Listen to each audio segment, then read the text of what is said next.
तुम तो खुश हो जाओ क्योंकि तुम चाहती यही थी। ये मेरी नहीं, उसकी अपनी चॉइस है।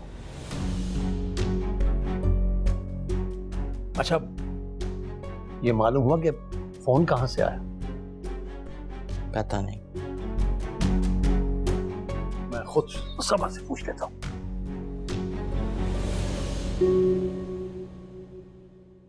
अबू देखें, इस नंबर से कॉल आई थी।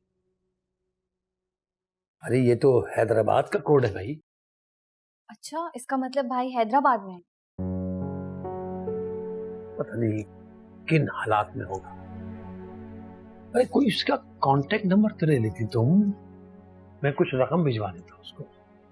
अबू मैंने पूछा था, लेकिन शायद उनका कार्ड खत्म हो गया, कॉल कट गई थी। चलो देखते हैं, शायद फिर कॉल करें।